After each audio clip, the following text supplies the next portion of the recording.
at? We are at Soldiers National Cemetery, waiting for a tour. They're almost, as Jamie just said, they're almost like magnolia trees.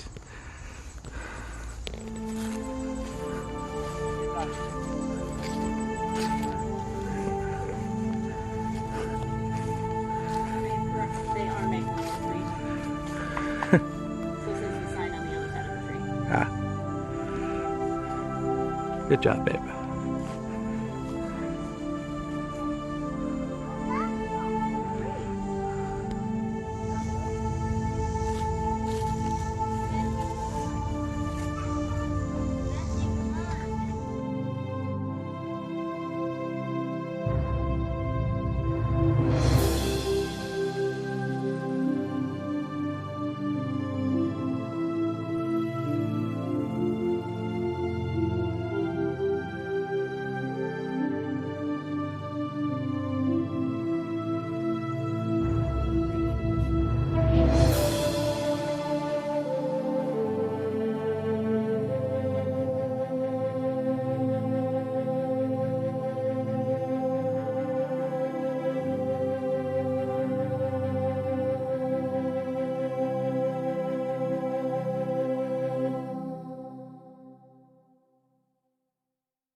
The earth seems unsteady, the air agitated by the winds of death. The field is covered in thick smoke. Neither side can see its targets. By 2:30 p.m., the Confederates begin to run short of ammunition. At General Longstreet's nod, commanders shout orders, and the Confederate infantry step out of the woods and rise up from the fields. 12,000 strong, they begin to march.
We are at the Gettysburg Museum.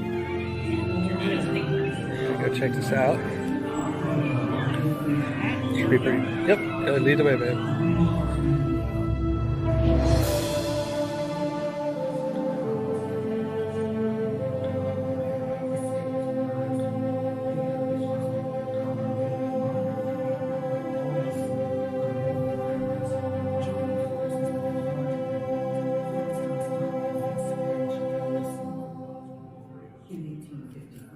This coalition gave birth to the Republican Party. Its defining mission to stop the expansion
ready to fire. Fire! Please fire! When you saw that gun rock back.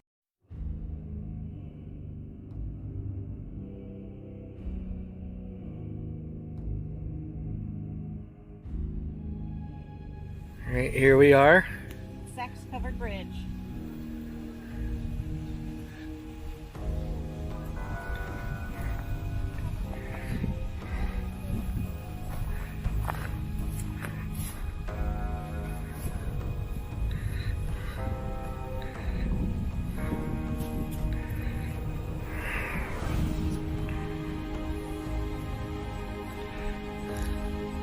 We're gonna see if we see any ghosts.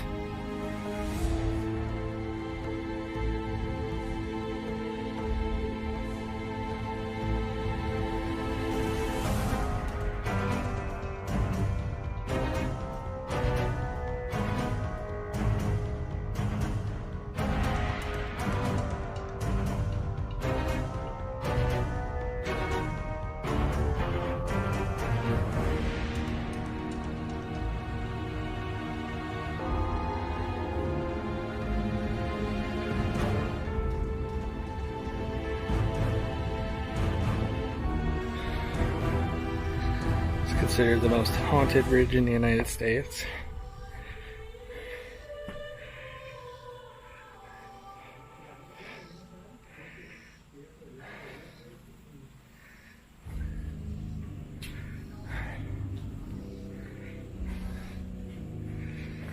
People have really desecrated this place. Graffiti. Here, babe, come on out of the light a little. Too much. Yeah, come over here.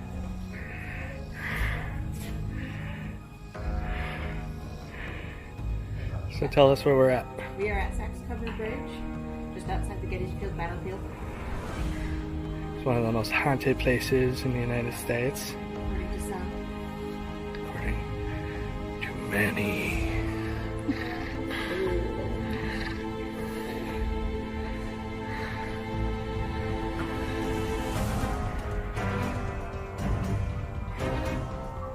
Ooh. Ooh.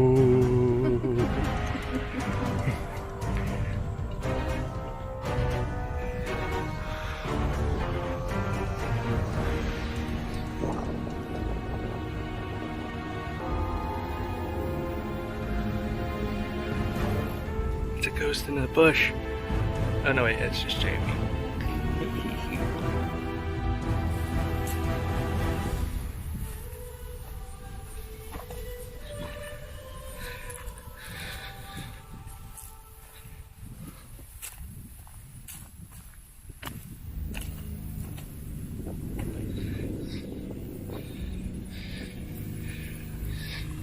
You fall in.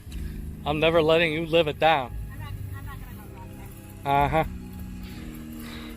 Jamie's playing around with dangerous territory here.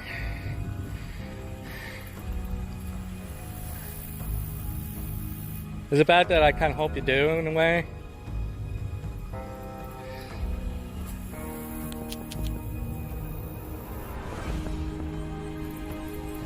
Probably kind of bad if I do hope she falls in, but... She would I fall in, is that what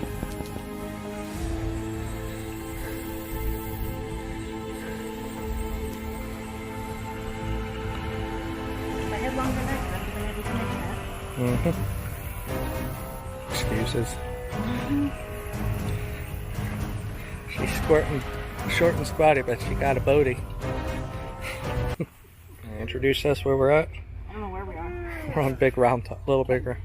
We're on Big Round Top. Is that what it said? Is that what the sign said?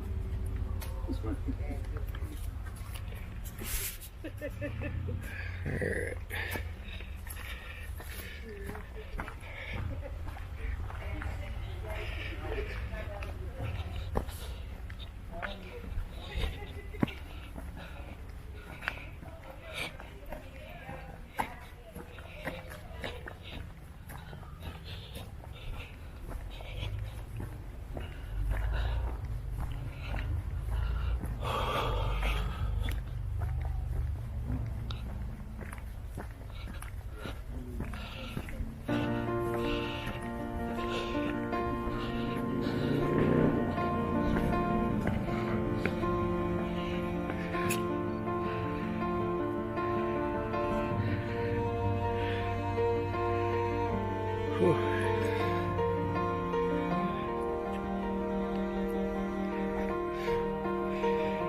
Hello.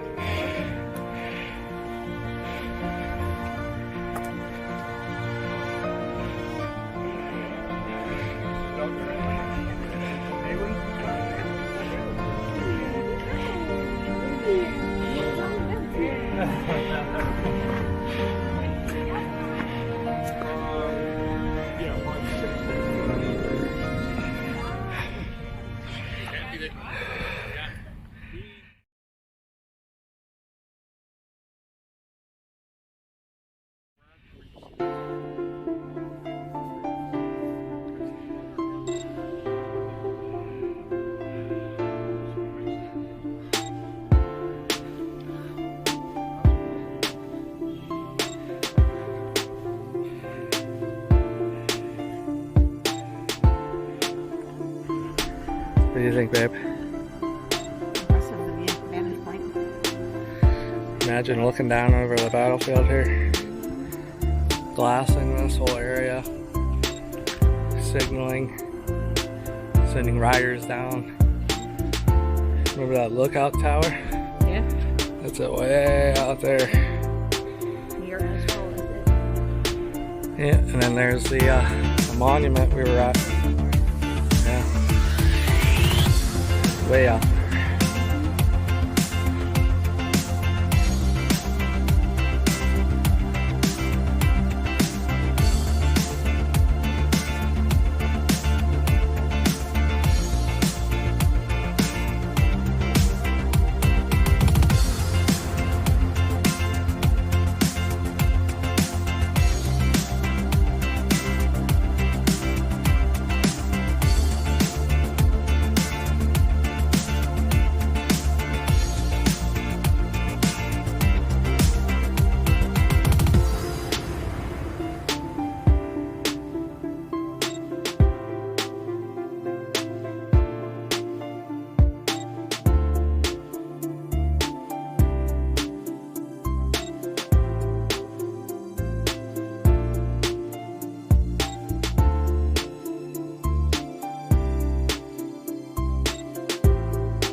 Undressed as one of those soldiers of the Iron Brigade. In particular, undressed as a soldier from the 2nd Wisconsin, therefore the number 2 that you see placed by my bugle.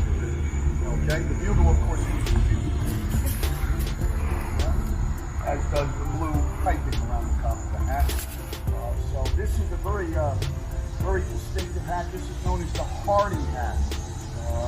Prior to the American Civil War, what were called the U.S. regulars, the standing United States Army prior to the American Civil War, this is how they were dressed. And when these 5 regiments from the West were brought together, their commanding officer, his name is General John Gibbons, he realizes that these men have a lot of raw talent, but they're a little bit undisciplined. So he wants to instill discipline in these men. And to do so, he's going to make them dress as the men of the United States Regulars. Famous Hardy hat that they would have worn. Also the frock coat, the tunic that I'm wearing is called the frock coat. Okay? And of course, what you saw me struggling to put on, the gaiters. Okay, the leggings. Okay? I will suggest to you that the soldiers of the Iron Brigade hated these things. They were almost impossible to keep clean. Roll call at 5:30 in the morning when you're trying to put these things on. You saw how I struggled. In fact, they hated them so much that one morning, their commanding officer, General John Gibbons, would wake up and he would walk out of his tent and he'd look at his horse. And what would you see his horse wearing? You'd see his horse wearing these gaiters, the soldiers of the Iron Brigade had Union regiments would carry two flags. They would carry the state flag and the national color.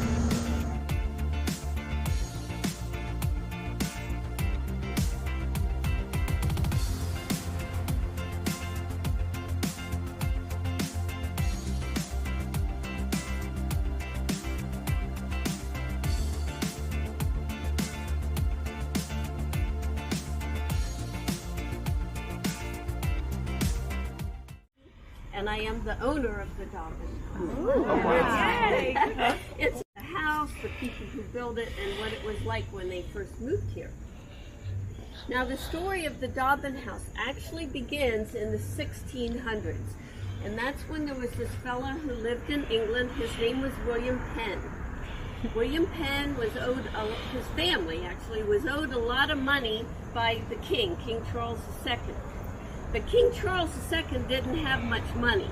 What he did have was a lot of land in what they called the New World, or North America. And William Penn went to the king. He said, how about we make a deal? How about I get land instead of the money? And the king thought this was a good thing. Now, why did William Penn want land? Well, William Penn had a problem. He was a Quaker. That was his religion. And at the time, it was against the law to practice any religion other than the state religion, which was called the Church of England.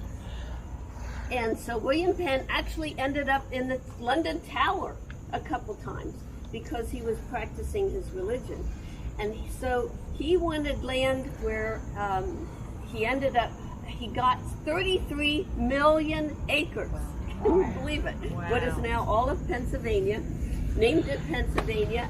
And he came here to the Philadelphia area with his Quaker friends, and he said, I want everybody who comes here to be able to worship however they please. Well, this word spread quickly, and a bunch of Germans heard about this religious liberty, and they came over to America. They settled just east of here in what is now York and Lancaster County. You might have heard of these Germans. They're called the Pennsylvania Dutch. Okay? So the next wave of Europeans that wanted to come were Scots-Irish. They leapfrogged over everybody else, and they landed right here where we are today. When there were enough of them, they put out the call for a minister. Well, a young man by the name of Reverend Alexander Dobbin answered that call. Reverend Dobbin was from Ireland, actually went to school in Scotland at the University of Edinburgh and the University of Glasgow. He came to America, came to this area, and he bought 300 acres of land where we stand right now. And then he built this beautiful house. So when did Reverend Dobbin build the house? Well, to answer that question, I like to quote President Lincoln's Gettysburg Address.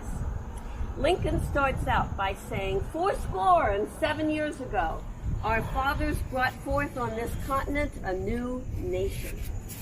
Now, who here is sharp enough this morning to tell me how many years is 7? 47. 87. Very good. Sharp group today. So, if you look at when Lincoln gave the Gettysburg Address, that was in 1863. Subtract 87, that's 1776. That's when this continent got a new nation, and that's when this area got a new house, because that's the year the Dobbin House was built. So the Dobbin House is as old as the United States. Wow. And it's a typical Georgian style house. It's very popular in the 18th century. It's made out of stone, which was very popular in Ireland at the time. Of course, he had a lot of stone around here to work with. If you've been out on the battlefield, you saw a lot of stones out there. They picked them up off the fields, brought them here, and the walls are about 2 feet thick. Wow. That built for the walls. And you'll notice on the first floor there are shutters, and on the second floor there aren't any. Well, today if you put shutters on a house, normally you put them on all the front windows because it makes it look so pretty. But believe it or not, these are not for decoration. These shutters are for protection from Indian attack. Because in 1776, they were still very afraid of Indian attacks in this area.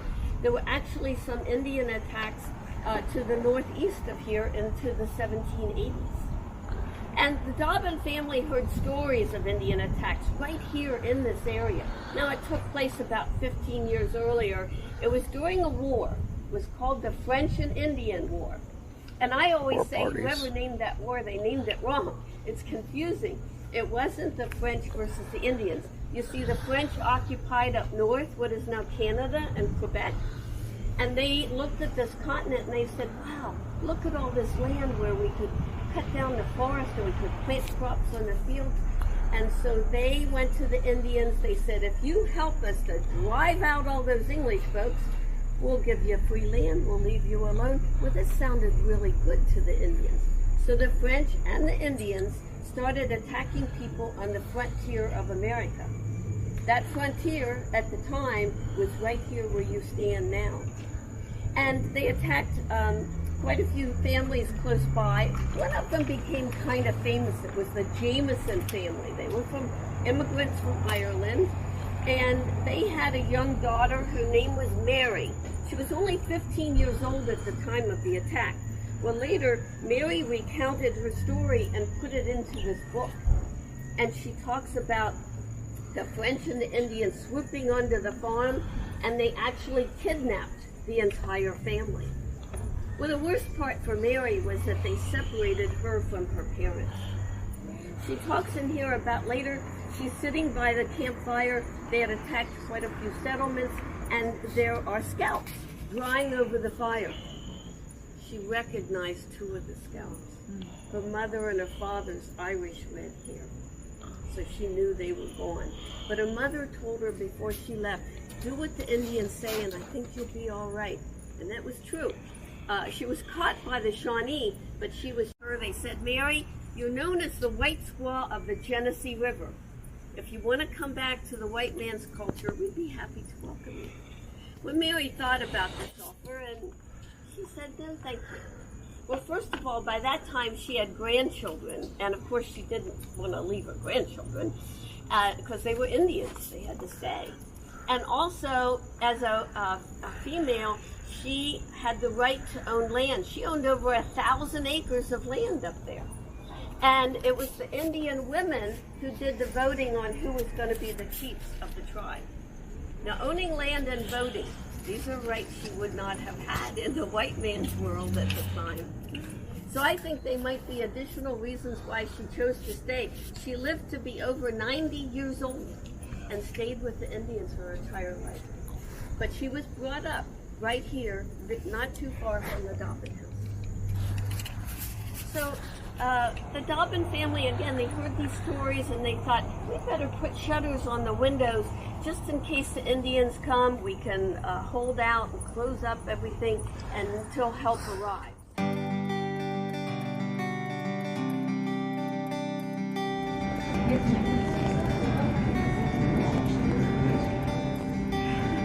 He's taking video. Don't worry. Just ignore me. This is the best policy. Right? Huh? My phone? Yeah.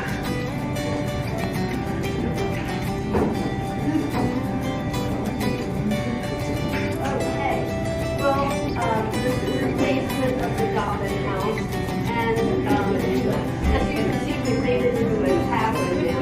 Well, when we purchased the Dobbin house, and that was in 1976, when the house was exactly 200 years old, this was just a small space. It came to about my chin, and the Dobbin family was sent to this exact location because it was over top of a really good spring, and they would have water. So it was really nice. But that water was actually rotting the timbers of the house in here, and it was starting to fall in on itself. So we knew we had to do something to contain that water down here. Now, the Dobbin family would have used this basement to store their root vegetables like carrots and onions, potatoes, and turnips. It would keep those vegetables good all winter long. But again, that water was a problem, and we knew we had to contain it to make the house safe. So we thought, well, we'll just dig down. And so if you look back here, you see a ledge. If you look over the back of that wall, you see a ledge. Down to the ledge, that's the original foundation of the Dobbin. And then the ledge where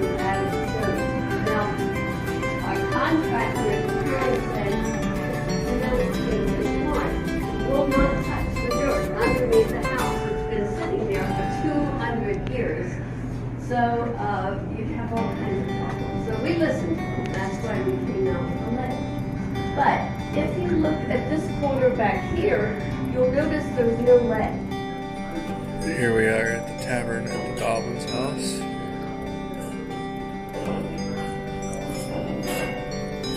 Not sure how well this will pick up. I did get some pictures with my cell phone.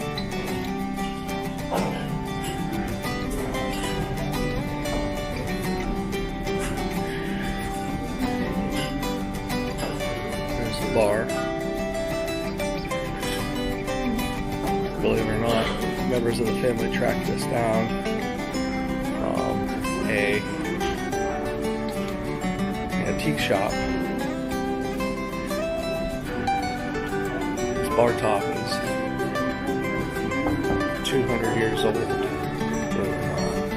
It's made of chestnut, which is absolutely good. Now that part of the bar right there is new, but this part right here. Right here.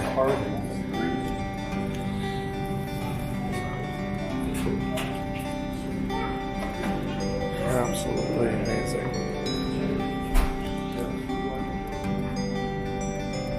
Here's a picture of George Washington.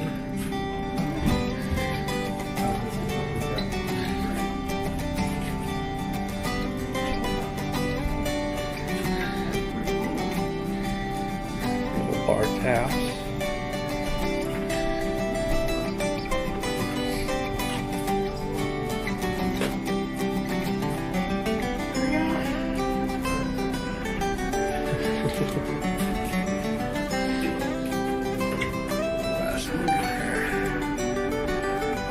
Absolutely gorgeous.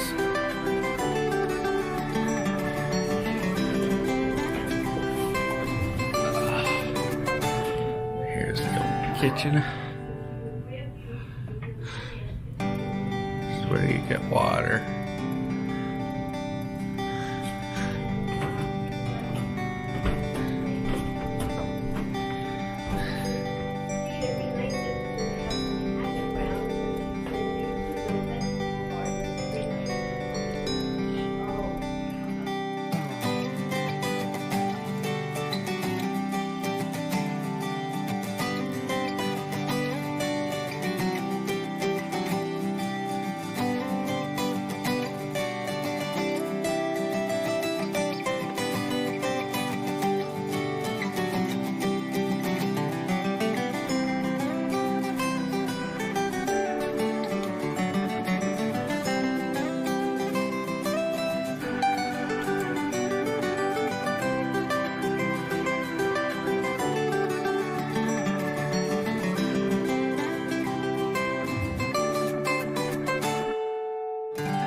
Allows that to kind of hug that rifle, bend their elbow, and I can ask them to rest.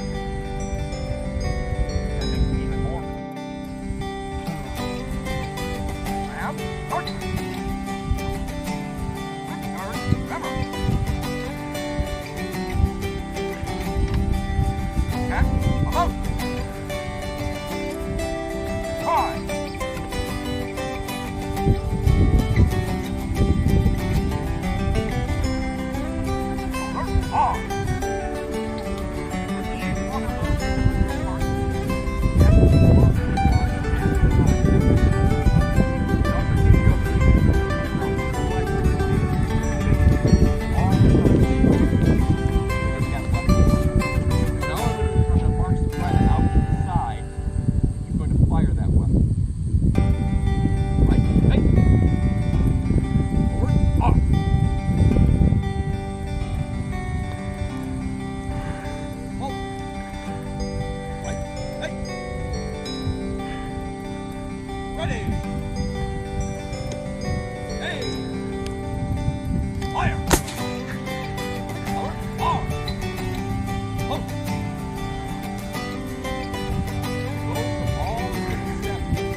Well trained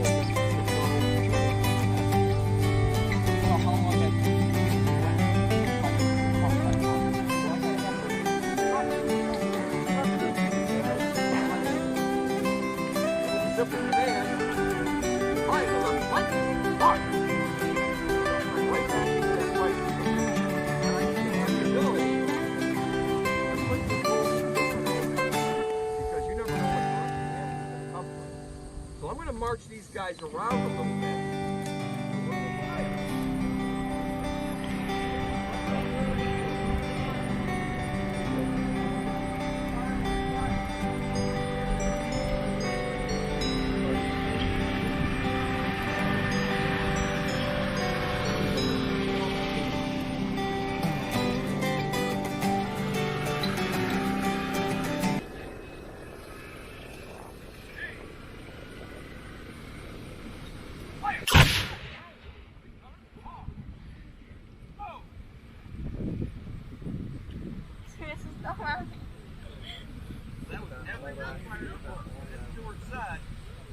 Are they vulnerable right now?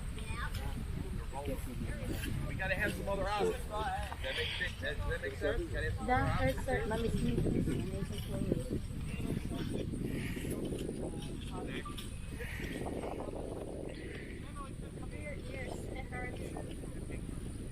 Imagínense ellos, how bad it Right, is. the next one that we're going to look at is firing by range. This allows you to fire only half of the enemy. Rear right, ready. Hey! Fire! Low, front right. Ready. Hey! Fire! Low. Fire by file. Coming. Fire!